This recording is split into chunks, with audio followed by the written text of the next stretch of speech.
Здравствуйте! Сегодня мы приглашаем вас на новоселье. Станция скорой помощи. Срок сдачи – квартал последний 1990 года. Переехали работники скорой помощи 11 марта 1991 года. Давайте войдем в здание и познакомимся с теми условиями, в которых работают наши коллеги.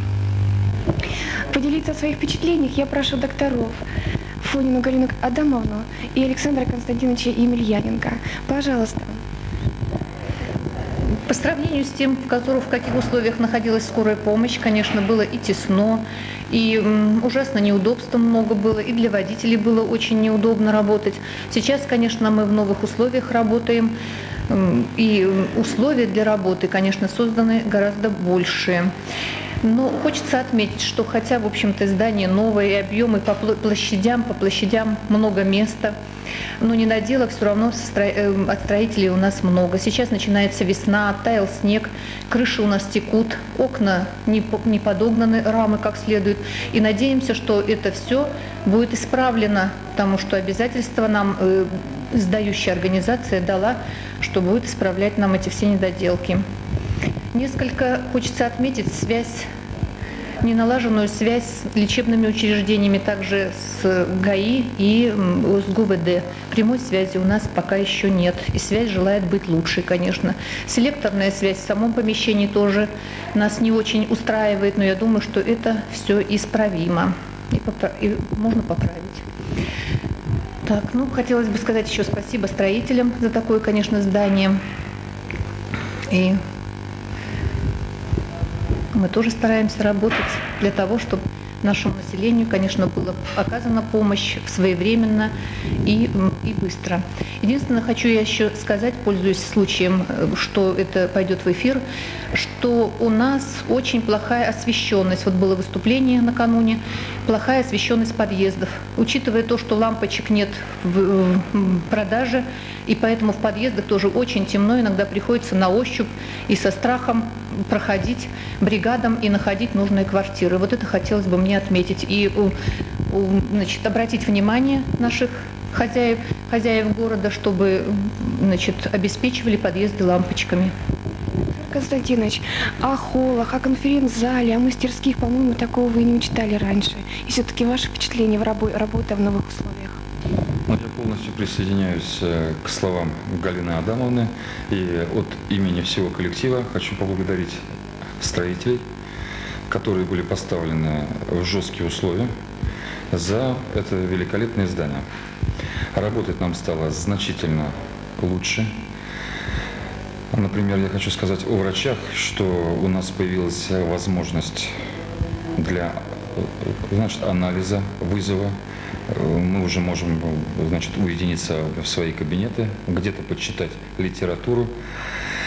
Таких возможностей на старой скорой помощи, как вы помните, у нас не было. В плане дополнительных помещений это конференц-зал, великолепный, конференц-зал, комнаты.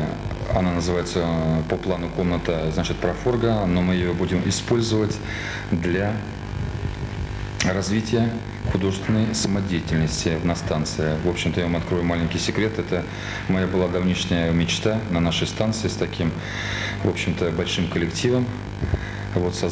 Попробовать создать театральную студию. Помещения и условия уже для этого появились. Так, что еще? Единственное, мне как врача, я не знаю, говорили об этом водители или нет, единственная, самая большая недоделка – это, открывание дверей в гаражах идет вручную, не механически. Вы представьте такую ситуацию, что особенно зимой мы приезжаем с вызова, машину нужно ставить в теплый бокс, и тут же поступает следующий вызов. Я думаю, что при таких условиях водителям будет очень и очень трудно.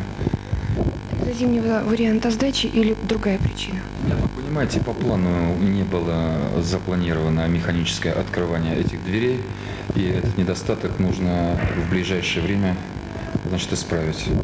Подъездные пути? Подъездные пути нам говорили так, что здание сдается в зимнем варианте. Вы видели, что внешний вид еще оставляет желать лучшего.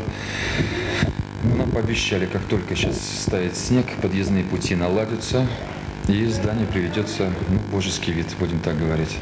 Вы были в новом городе, и больные могли обратиться к вам, приходя сами. Сейчас этой возможности нет, и все-таки обращаются к вам больные непосредственно сюда.